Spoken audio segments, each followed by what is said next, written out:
Hello, welcome to the C.S. Lewis College webinar series, a joint production of the C.S. Lewis Foundation and C.S. Lewis College. Today, we're excited to speak with Diana Pavlac Glyer about creating community in a time of social distance. But before we begin, I'd like to thank all of our volunteers and donors who have made this possible. Your generosity helps us live the legacy of C.S. Lewis and helps us spotlight those like Diana who are doing the same. I also have a quick note. If you take a look at the bottom of your screen, you'll notice that one of the icons says Q&A. This is where you're going to be able to type in your questions for Diana throughout the call, not just at the end. We will answer as many of these questions as we can. Next, I'd like to open the call with a prayer. Father God, thank you for the opportunity to be here together, meeting virtually. I'd like to ask a blessing on all of those who are participating and all of their families, especially during these uncertain times. And I pray that this webinar will be an encouragement to all. In your holy name, amen. Now, I'm very pleased to introduce our moderator, Amber Saladin. Amber is a professional working musician and choral director in New York City, and she serves as church music director at Emmanuel Anglican Church. She also is on staff at the C.S. Lewis Foundation as artist coordinator for many of our events. Amber, welcome. It's great to see you today. How are you? Hi, Steve. Good to see you too. Yes, it's our third webinar together. Third webinar. Many more to come, hopefully. Amen.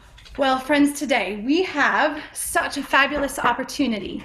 We're going to speak with our panelist, Diana Pavlac Glyer. Diana, when you're ready, you can go ahead and join me on the screen. And as Diana comes, I'd like to read a bio about Diana and introduce her. Hi, Diana. So good to see you. Good to see you. Diana Pavlac Glyer is professor of English at Azusa Pacific University. She's published extensively on Lewis, Tolkien, and the Inklings, including contributions to the C.S. Lewis Reader's Encyclopedia and C.S. Lewis Life, Works, and Legacy. She's a leading expert on C.S. Lewis and J.R.R. Tolkien, and her book, The Company They Keep, changed the way we talk about these writers. Her scholarship, her teaching, and her work as an artist all circle back to one common theme: creativity thrives in community. Her most recent book on this subject is Bandersnatch, C.S. Lewis, J.R.R. Tolkien, and the Creative Collaboration of the Inklings. Diana is launching, or has launched this week, the second edition of this book, Clay in the Potter's Hands. Now, Diana, I did a little snooping about you. Oh dear. Well, and your teaching, because I know that's a major part of your life and how much you love your students. And it's apparent that students really love you.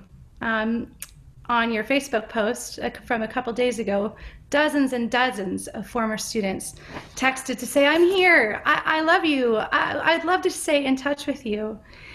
And I hear that one of your most notable lectures at Azusa is on Dante's Purgatorio, in which you use red cups as a metaphor for the soul. Are these the red plastic solo cups that we take to picnics? Yeah, it's a bad pun, I suppose, but I do take the red solo cups to represent our soul.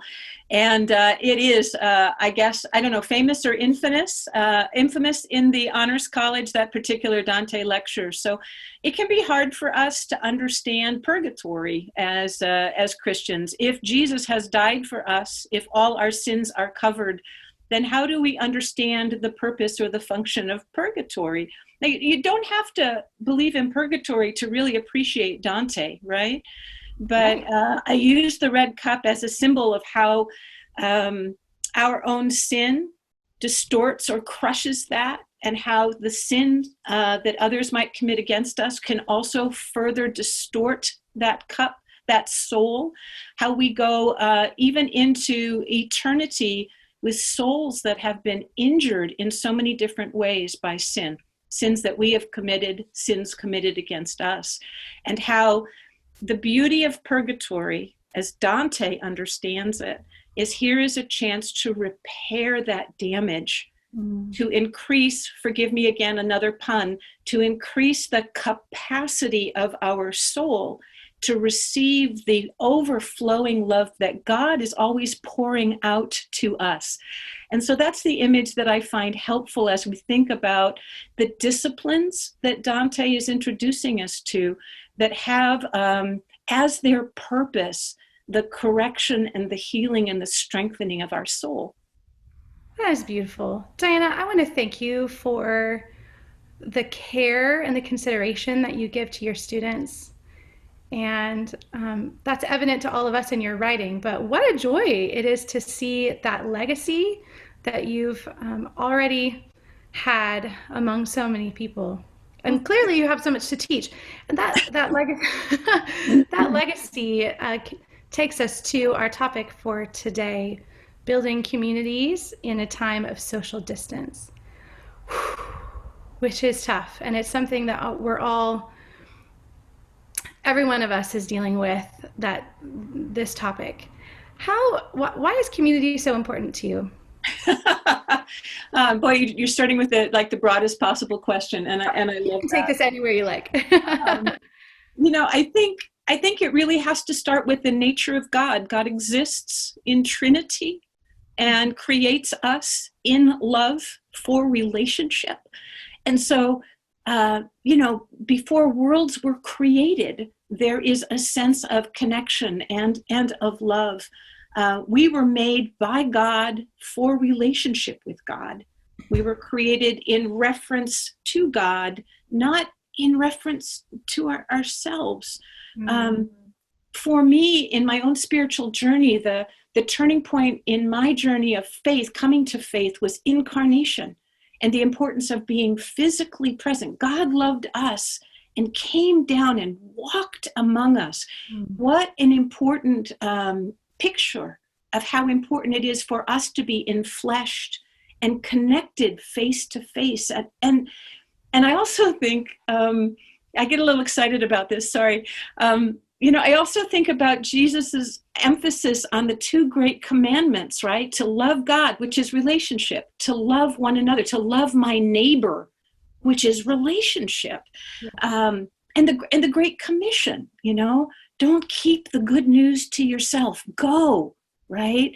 And actually reach out and make those connections. So to me, from beginning to end, the gospel story is a story of community. And we are called to live that out as enfleshed or incarnate beings, really showing forth the love of God in a very, very tangible, face-to-face kind of way. There are so many ways we could take this, and so much to talk about here. I think about building communities in a school. So I have a new job as a school teacher, and you're also spending so much time with your students, thinking about communities like our neighborhoods and our families. I really, really appreciated one of the things that your book Bandersnatch, got me thinking about was how friendship and close friendship connected people and actually helped them create things that they could not have created on their own.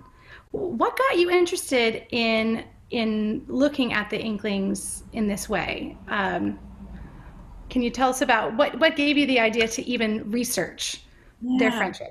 So when I was still in high school, I discovered that Lewis and Tolkien were friends, and it was absolutely a mind-blowing moment.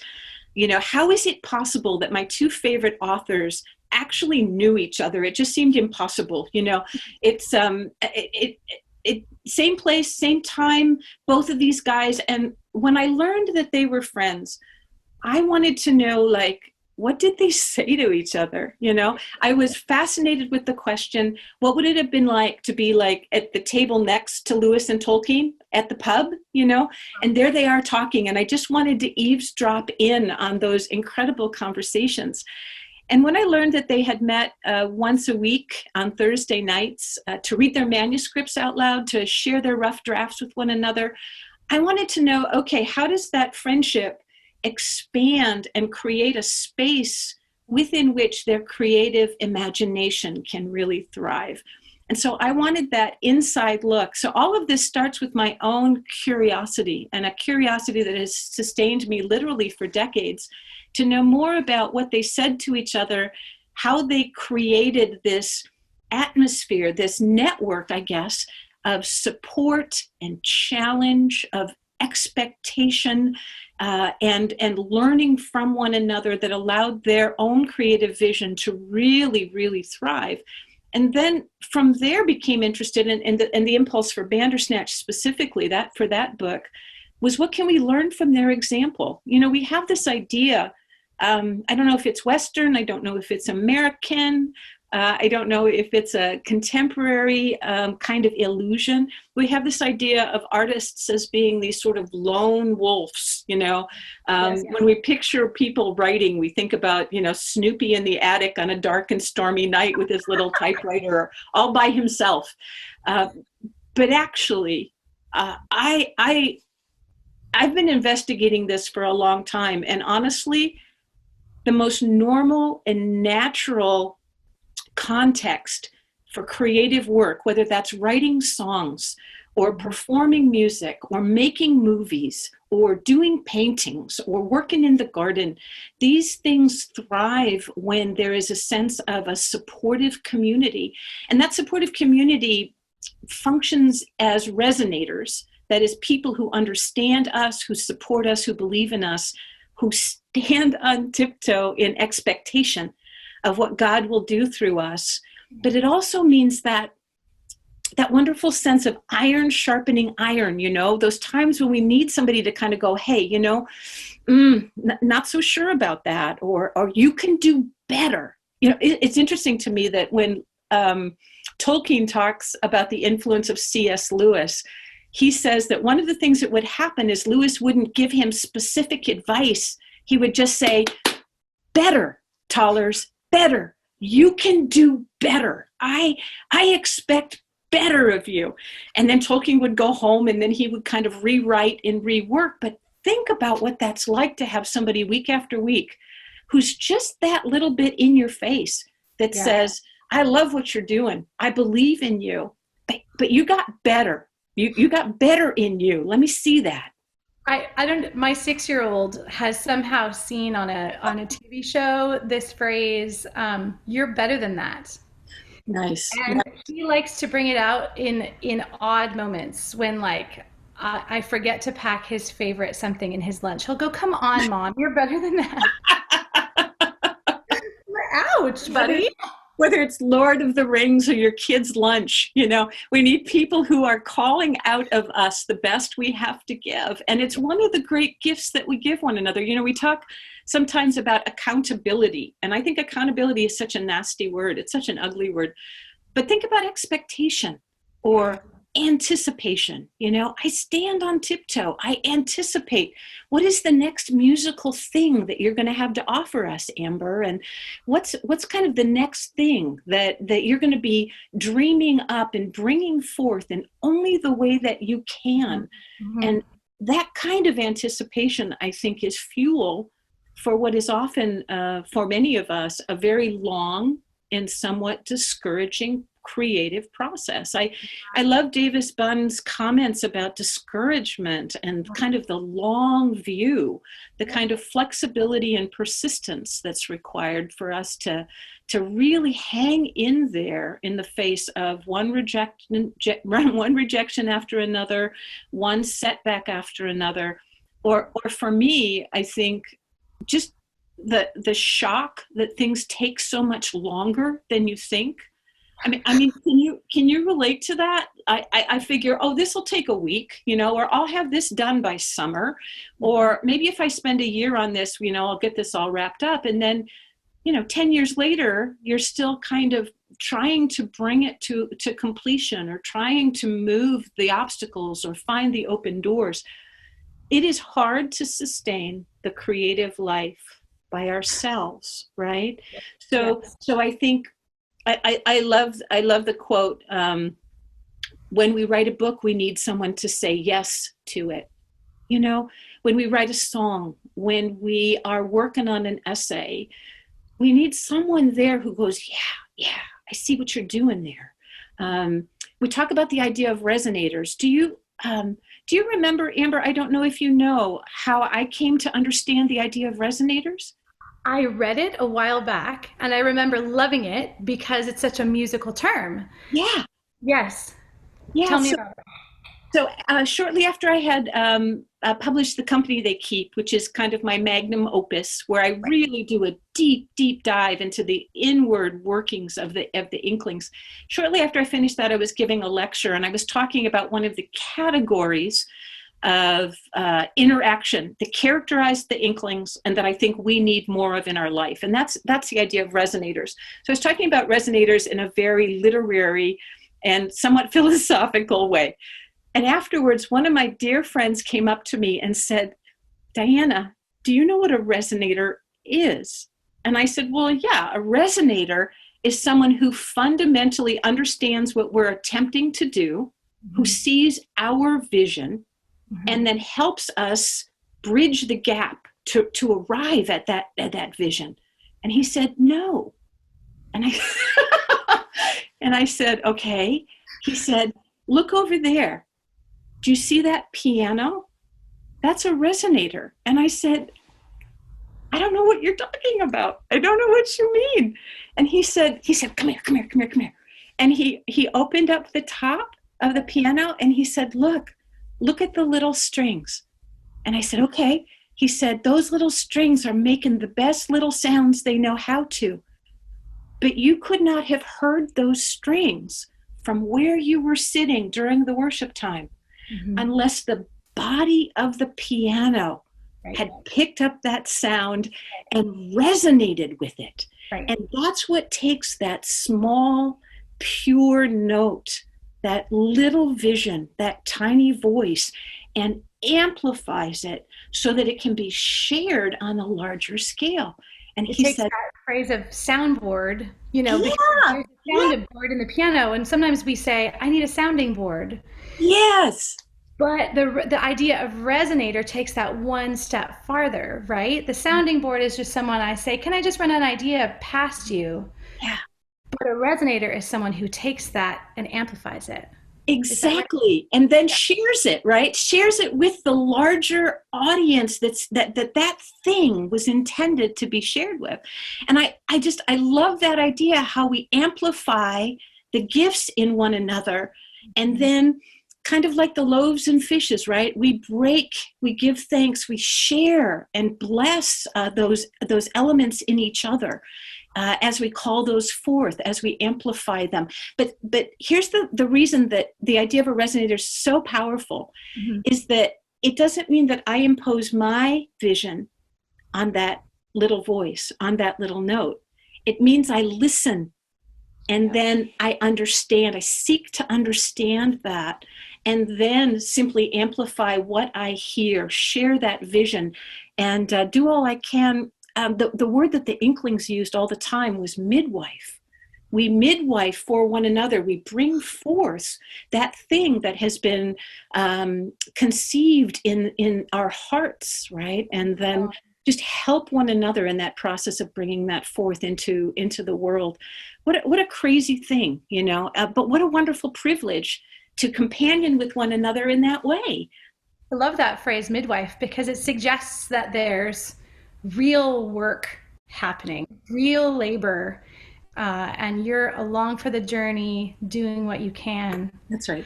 And can I just, while we're on this Inklings thing, because Kirk has asked a great question, and can I just remind the people who are here, welcome, and I can see your questions here on the Q&A. Kirk has asked a great question about this kind of close community. Yeah. I'll just read it to you. As in close communities develop, did conflicts arise among the Inklings? And how did they deal with some of those successfully or unsuccessfully? And do we have information about how God used those conflicts in their lives and relationships? There were lots of conflicts. Anytime you're doing life together, there's going to be conflicts, right? I remember a pastor explaining to me that the problem with the saints of God is we're like porcupines. We're cold, so we start to huddle together for warmth, and then there's all these prickles, and so then we back up, but then we're cold and lonely, and so we kind of draw close again. And it is a kind of dance, isn't it? To get close, to build community is risky. And there are going to be those difficulties. There were among the Inklings. And some of those conflicts were what I call opponents. And opponents are actually useful to us. So I think about the example of Charles Williams, who wrote a novel called The Noises That Weren't There. He read 3 chapters of this to the Inklings, and they said, no, this is not good. This is a dead end. This is chunks of exposition, not a narrative with characters and forward movement. This isn't working. You got to start over. Well, he didn't believe them, so he read it to his wife, and she was like, "No, the guys are right on this one. You need to start over." Well, Charles doesn't say, "Oh, why, thank you. What a blessed piece of insight you have just given me." He was really mad, and then and that's okay. The initial reaction, what I sometimes call the Bandersnatch impulse, is like, right? How dare you tell me what to do? But then we calm down a little bit, and then we think, okay, what if they're right? What if there are problems? What if I can start over, attack this from a new direction? What if I can use their feedback and actually do something that works, that really, really works? And so he started another novel, some of the same ideas, some of the same characters, but with an emphasis on story, not on explanation, right? And that novel became All Hallows Eve, and probably one of his very, very best works. So that's opposition that comes in and says, this isn't working, or you need to redirect, or you need to rethink this. We need opposition. We need correction. And we also need people who will help us to expand our thinking and our understanding. I mean, think about how divisive everything is on Facebook these days, and how eager people are to jump in and criticize. How much more helpful to try to understand what it is that a different perspective might bring to our own perspective, to moderate and expand our understanding of some of these ideas. So opponents are good and helpful and fruitful, but what isn't, in terms of conflict among creative folks, is dismissal. And so the Inklings encountered this in a guy named Hugo Dyson, one of the most outspoken members of the Inklings, and he did not like The Lord of the Rings. And it wasn't that he was an opponent. He didn't give constructive criticism. He didn't help Tolkien to see where there were problems. What he did was dismiss it. He said, basically, I don't want to hear it. I can't believe you're reading that. Do we have to listen to this? That's dismissive. That's like, I got nothing for you. I don't want to deal with it. What a different kind of problem that is. So the Inklings were successful when they appreciated opponents, iron sharpening iron, clarification, expansion of vision, suggestions for improvement. But they started to unravel at the point when someone came in and said, I just don't want to hear what you have to say. What you have to say is worthless. And that's poisonous. That attitude, it changed the group. And I believe it's the reason the group eventually disbanded, was because there was just that one poisonous voice that said, you are not worth listening to. Wow. And that combination of, because what you're actually saying when you say, I don't want to hear this, is, I don't want to hear you. Yeah, that's right. That's right.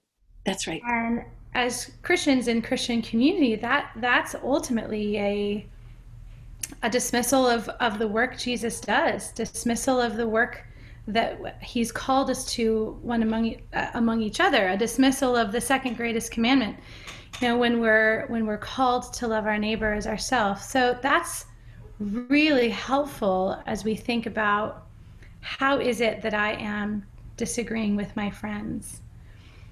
Am I saying, I don't want to hear you?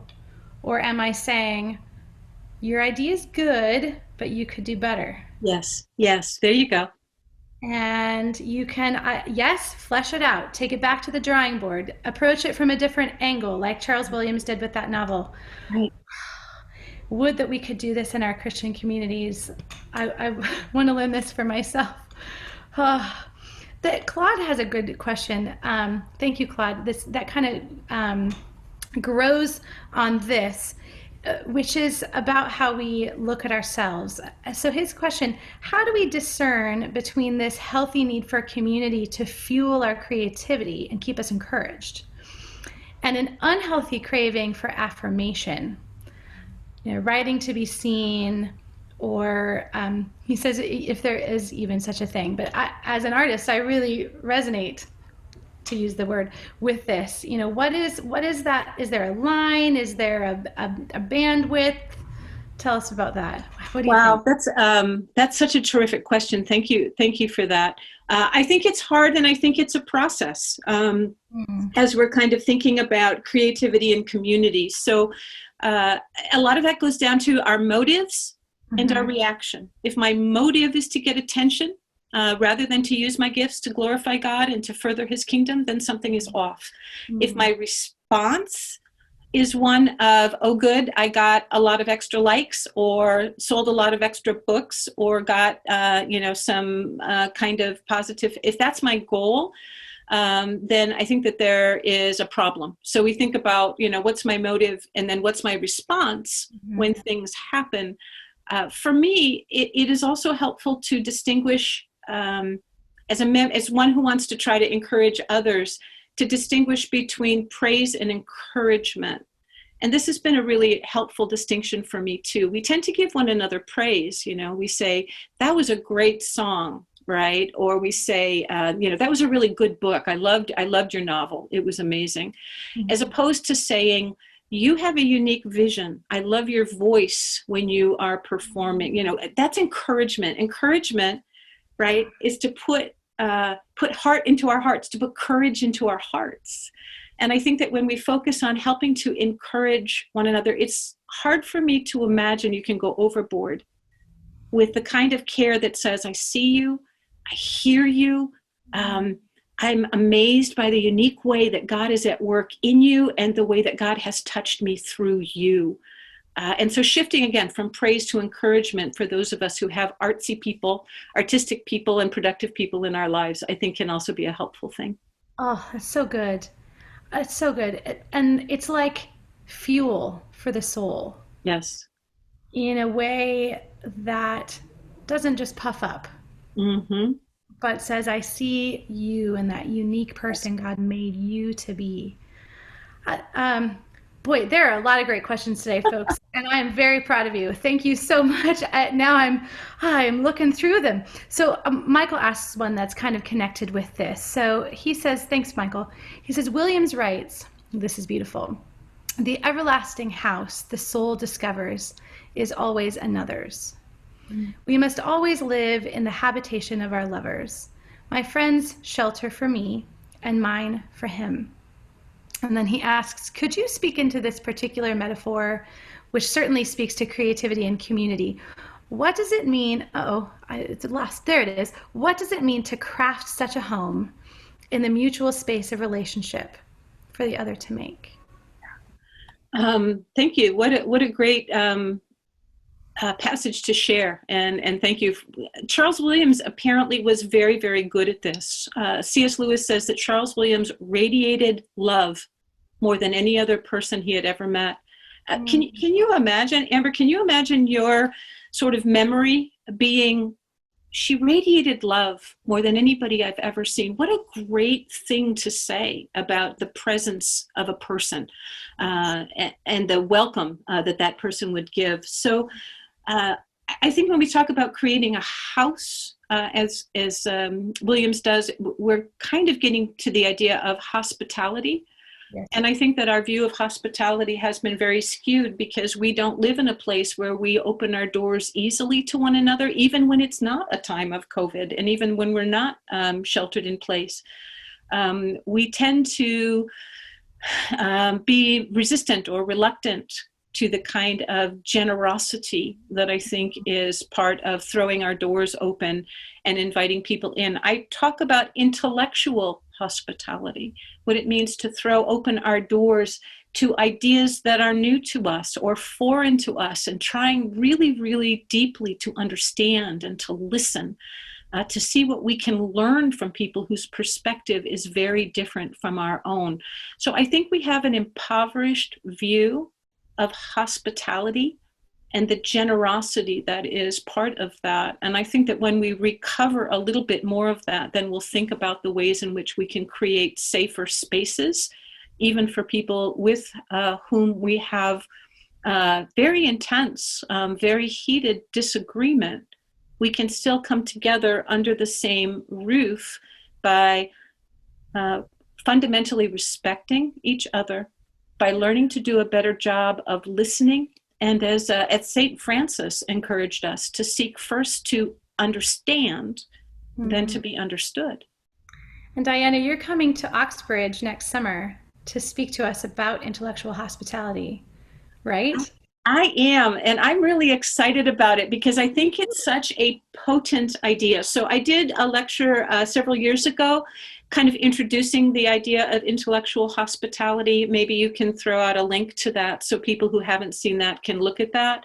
And what I was trying to do is just kind of set some groundwork for what it means to think in terms of intellectual hospitality, and especially how useful that model is when we are faced with disagreements, basic, deep, very, very deep, very profound difference. How do we bridge that gap? And intellectual hospitality helps us to do that. And just really, really quickly, the roots of intellectual hospitality are in two traditions that are very ancient, but that really are helpful for us today. One is the Benedictine tradition of hospitality, of showing kindness and providing for strangers. The word strangers doesn't just mean people we don't know. It means people who are fundamentally different from us. And so the Benedictines have thought so deeply and practiced so widely this gift of hospitality. We have a lot to learn about the spiritual implications and also the practical or relational implications of their model. But there's another kind of root for intellectual hospitality, and that's in the ancient Greeks, in the ancient classical world. And it's a concept called xenia, Xenia. Is that where xenophobia comes from? Exactly, and it means the code that directs how a host and a guest treat each other. And what's so powerful about that is it suggests, maybe mandates is the better word, it mandates that both the host and the guest mind their manners. That and it's so helpful to think about when we are engaged, when we're having a conversation and you say something that I think is outrageous, right? I think about the host and the guest. Each have to mind their manners, and each has certain responsibilities to listen, to respect, right? To care, to not be violent and destructive. But instead, even in that conflict, to show respect, care, concern for the individual. So the goal of our coming together when there are differences is not to change someone else's mind as much as it for us to expand our own understanding. And that's the fruit of an approach to intellectual hospitality that's based on these twin impulses, the Benedictine and the ancient classical practice of xenia. I cannot wait to hear more about this. Good. I've been thinking recently about how Lewis and Tolkien had a long-term friendship. Yeah. Before Lewis was even a Christian. That's right. and how they must have shown intellectual hospitality to one another. They must have shown real, true friendship towards one another. And thinking about Tolkien and that long, long walk he took with a friend and how it paid off. I mean, brilliantly for the whole of the Christian world ever since. Because could you imagine our Christian life without Lewis and his writings? But how do I approach that in my life now? It feels like such a different world where I'm not going on long walks with friends after work, which I probably should. But, there's social media and all of the things that we're looking at in the 21st century, including obviously social distancing. Yes. How do I approach that kind of love these days? I'm gonna turn this back and ask you. Your situation living in Manhattan is very different from mine living in in Southern California, in the hills and the mountains and the neighborhoods where I live. Mm-hmm. So I have some thoughts on what has worked for me, but I'm curious. I've been curious as I was looking forward to our conversation. What works for you? What has worked in these many, many months of social distancing, wearing masks, being in a close urban environment? What has worked for you in terms of feeling a sense of connection with the body of Christ and also just feeling normal, in terms of how we relate to each other? Yeah. For me, I feel a very odd duality in that the only time I see people truly face to face is over a screen. And when I'm actually present with people, and I am now because I am teaching live. So I am with children and adults all day, and we're always masked. And when I have this really strange mask, which is clear. It's like clear plastic. But when I teach 4 and 5-year-olds, they love it because they can see my whole face. But I still feel that barrier. So it's like I go from being live with people but masked to being open-faced with people but over a screen. So I think that balance for me has ultimately provided, hopefully, especially in this last month, what I've needed. But New Yorkers seem to be taken to the streets, and Central Park is full again of people trying to get exercise together and walking together. That's what's been working for me. Mm. How has it been for you?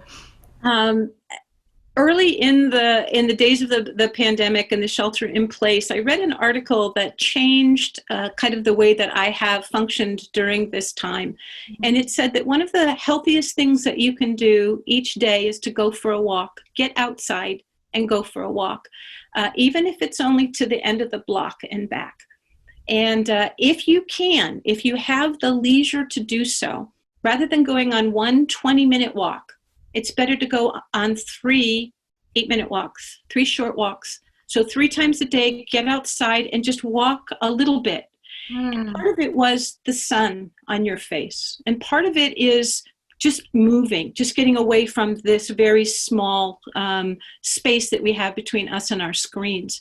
Yeah. But here's what this article emphasized, is that we're physical beings. And we are experiencing the world right now through a very mediated form.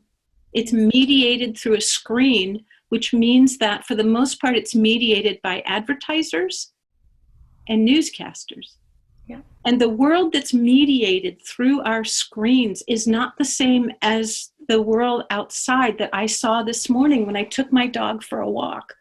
Because the mediated screen is built on conflict and drama.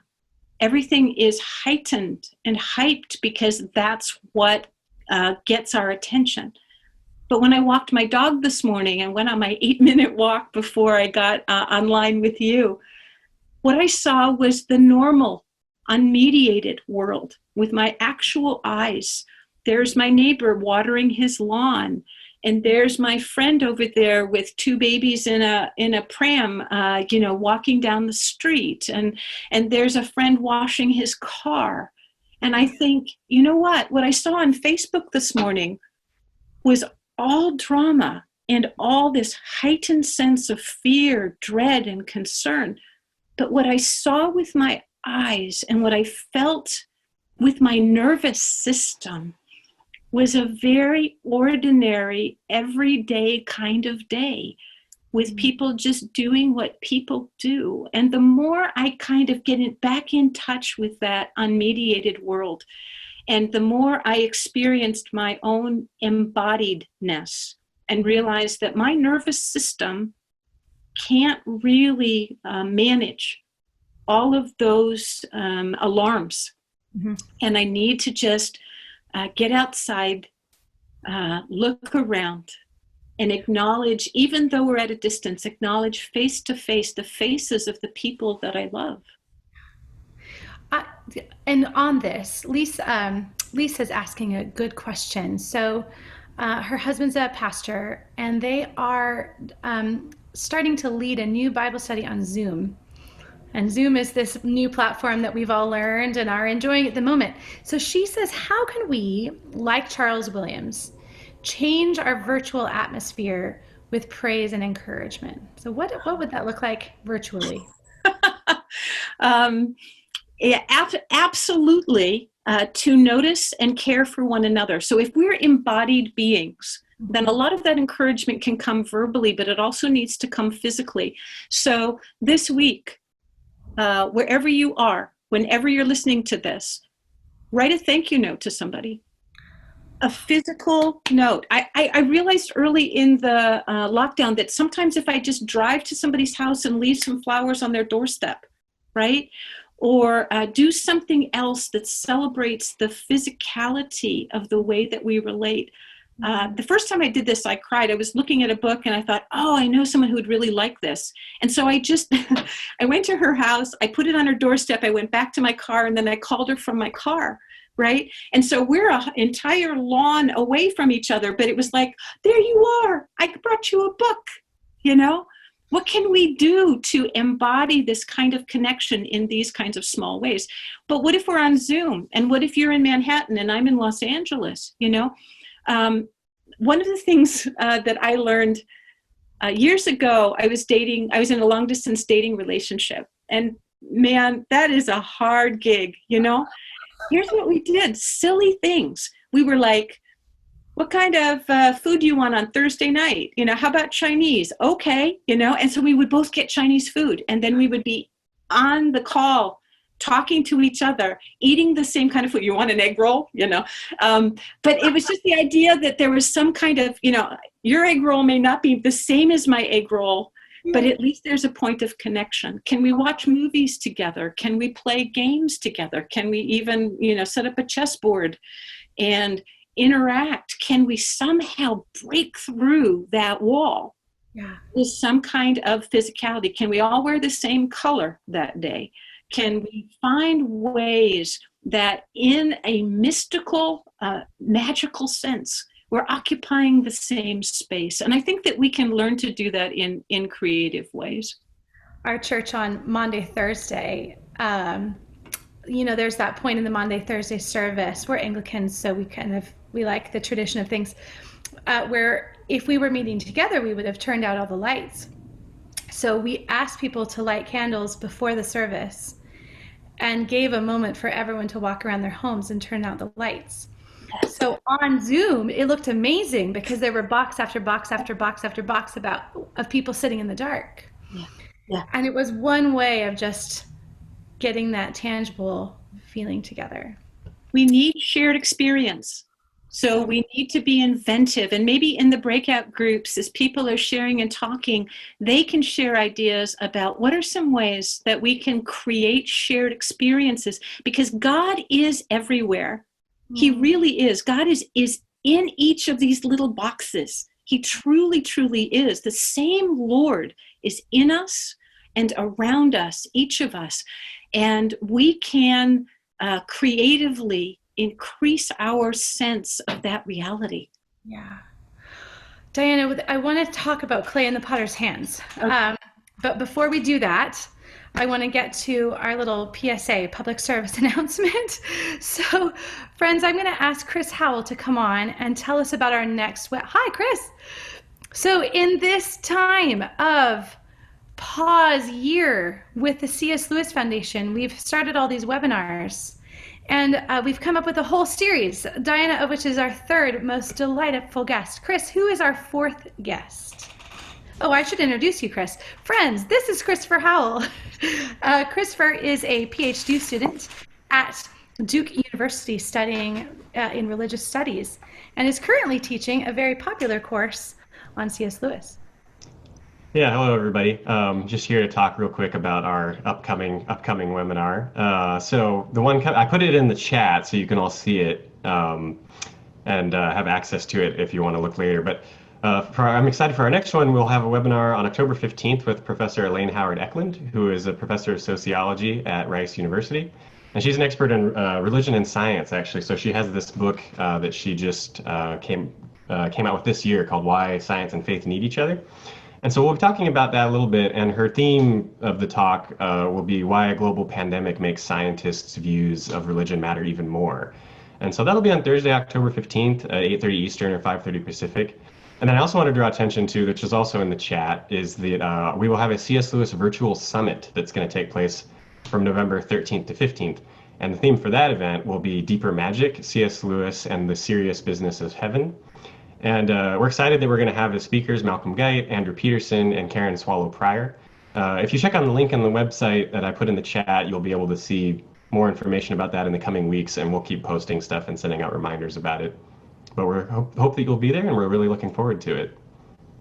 Thanks so much, Chris. Friends, it is, we have had such amazing friends at the C.S. Lewis Foundation. Diana, a quick question for you before we go to Clay in the Potter's Hands. Mary is asking, she'd like to read that article about the unmediated experience of the world. Let me look that up and I will get that to you. Perfect. Thank you so much. So tell us, because this is your new baby this week. Now I've got your old copy and you've got the new copy. It's the new copy, so people can see they're a little different. Yeah. Yeah. How cool is that? So this is a different sort of style than the company they keep, and from Bandersnatch as well. So hopefully you'll be writing poetry next or instructional manuals. Tell why this style? What got you thinking about these topics? Sure. So I wrote and published Clay in the Potter's Hands 10 years ago, and on the 10-year anniversary decided to redesign it and then to also add some special editions. There's a full color edition, and there's also it's been newly translated into Spanish. And I'm very excited about what that means to have a Spanish translation and also to have the workbook in a bilingual format, both English and Spanish side by side. And so I'm so glad you asked about this, because I am always struggling to try to explain to people about this book. And perhaps some of your listeners will remember back in the 1970s, there was a guy, Philip Keller, who wrote a book called A Shepherd Looks at Psalm 23. And out of his experience of being a shepherd, of living and working as a shepherd, he was able to unfold some of the deep meaning in Psalm 23 that, because I don't know a lot about sheep, I just didn't really get it, but he brought it into focus for me in the way that he unfolded what sheep are like, what shepherds are like, and so forth. Love that book. Very influential for me when I first read it back in the day. Well, I'm an artist. I work with clay. I work on a potter's wheel. And as I work in the studio with clay, I am reminded that throughout the Bible, starting in the book of Genesis, God says, I'm like a potter working with clay. And it occurred to me that maybe people didn't know that whole process of working with clay, from going out to find the clay, to cleaning it up and preparing it, getting it ready for a good work, to committing it to the potter's wheel, and then at the other end of the process, going through the fire going through the fire twice. The things that can go wrong in the process, the way that the clay can flop over or fatigue, or the way a pot can get broken, all of the dangers that there are. I wanted to kind of unpack those and show that when God says he's like a potter, he's not just talking about shaping on the wheel, or shaping our lives, or controlling it, but there's a whole slew of different things, different ways that God is at work in us, that we can recognize them if we have eyes to see. And so that's what clay in the potter's hands does, is it takes the experience of a potter and says, when you understand what clay is going through, you understand God better. And because this is one of the main ways, one of the big ways that God has chosen to reveal himself to us, it draws us not only closer to the Lord, but also helps us to recognize, what is God doing in this season of my life? And so that's the book. It is 15 short chapters. There are questions for reflection. It is devotional or formational in its approach. And I hope that people will enjoy it. We'll look it up and dig in. It's very special. And it's special in a way.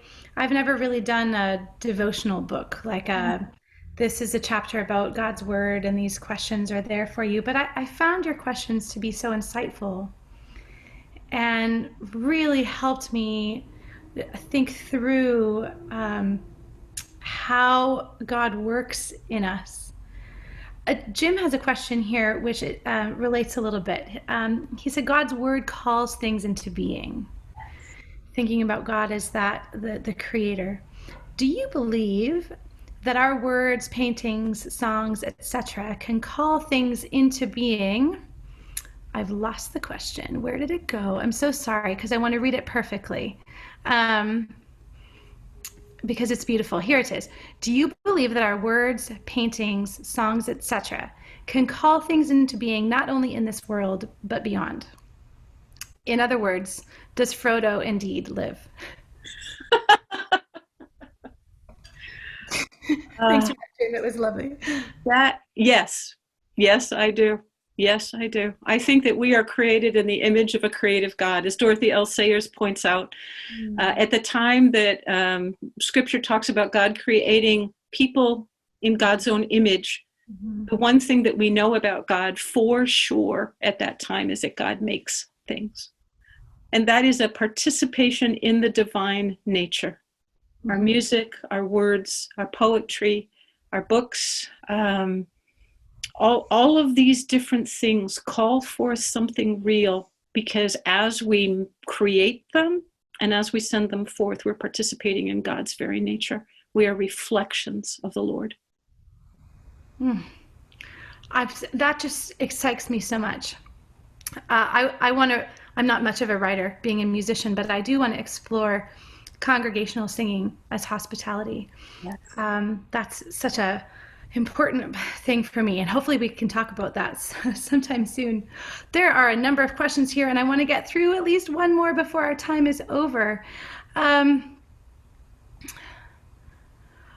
This will be helpful because Elizabeth has asked a question, and especially as we're looking at our culture today, living in a time of pandemic. She says, I know I am meant to publish and be in more intimate relationships, but I have a stifling fear of exposure due to being humiliated in the past. How do you recommend developing emotional strength and discernment about who to trust and what to share in such a toxic, self-righteous overall culture? That's a powerful question. The first thing I want to say is how sorry I am that you gave yourself, your heart, your treasure, and that wasn't treasured appropriately. I think that that's tragic. And I think that all of us have had those experiences. I go back to the Inklings. I go back to Lewis and Tolkien. We think about the Inklings as being this mighty throng, 19 men of incredible intellect who met twice a week for 17 years. And we think, I want to be part of that, you know. But what we forget is in December of 1929, when Lewis and Tolkien made a commitment to just hang out together. They were just a couple of college professors, they're just a couple of teachers. They weren't C.S. Lewis and J.R.R. Tolkien yet, if you know what I mean, right? They were Jack and Tollers, and they knew each other, and they sensed a resonance with one another. And they started by just saying, hey, how about if we connect once a week? This is really as simple as somebody saying, hey, I'd like to get to know you better. How about if we start meeting at Starbucks once a week and we just spend an hour just chatting, hanging out? Or, how about if we go for a walk one day a week, just get out, enjoy the neighborhood, go for a stroll. That's how the Inklings started. When people think about starting an Inklings, you don't send out flyers to all the public libraries and say, come one, come all, let's do this thing, and try to get it going and hope that if there's not too much attrition, you'll have a core. It's the other direction. It starts small, and then it builds slowly, right? So I would say it's really important for us to try to find that one other person that we feel that we can begin the process of sharing with. For Lewis and Tolkien, it was conversation, and then it was conversation and a meal. Then it was conversation and a meal, and then Tolkien's the one that took the initiative and said, hey, I've been working on a poem. Would you like to read it? And that was it. It was just like, would you like to read it? And so then Lewis gave feedback, and Lewis said, hey, I've written a couple poems too. Would you like to read them? Right? So when you think about the Inklings, don't think about the big thing that it became. Think about the small thing, the place where it started. And all of us, I think, can take tiny steps in that direction. We can start small. We can grow slowly into those larger things that God's calling us to. Diana, that is so beautiful. Thank you so much. Sure. There are lots of folks, there are a lot of wonderful questions here that I could not get to today. I want to thank you all for participating in that and for sharing of yourself here. And so, Diana, if it would be okay with you, we might send you a couple of these just to see if you might have a minute to respond to them. Sounds great. And maybe we can reschedule another time to talk, and that would be fun. I would talk to you any day. We can call each other, Diana. I'm going to get your number and we'll just text. I love it. Let's do it. So, Diana, thank you so much for your time. It's been just a joy. I want to say thank you to a couple more people before I give some notes on what is next, and I pray for us as we close. I want to thank J. Stanley Matson, the president of the C.S. Lewis Foundation, for years and years of vision and joy. Stephen Elmore, executive vice president of the C.S. Lewis Foundation, and the rest of the webinar planning committee, Christopher Howell, Kirk Manton, and Lancia Smith. And also for Chris Hernandez and his video editing. You will see this video come out soon, folks, and feel free to share it. It'll be a YouTube video. And do plan to come to our webinar with Elaine Howard Eklund next month and our November conference. Now I will say a prayer for us, and we're going to move to our breakout groups.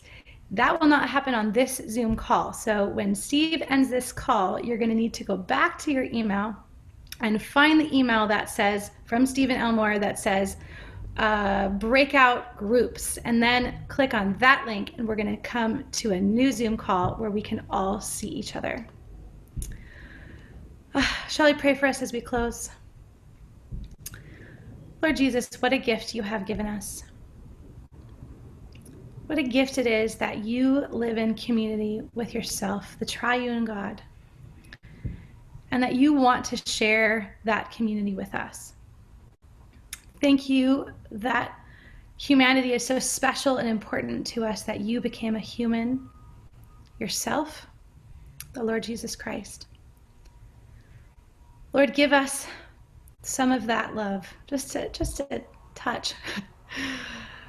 Give us a lot of that love, Lord, as we look at one another, as we attempt to love one another in a time when the kind of communities that we've known in the past are not possible. Lord, give us hearts for one another. Help us to pray for one another.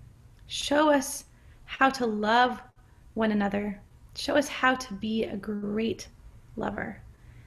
And when we die, make us known as true lovers. Thank you for our time. In your name we pray. Amen. Thank you, Diana. We will see you soon. Really, really good to see you. Bye-bye. Bye-bye.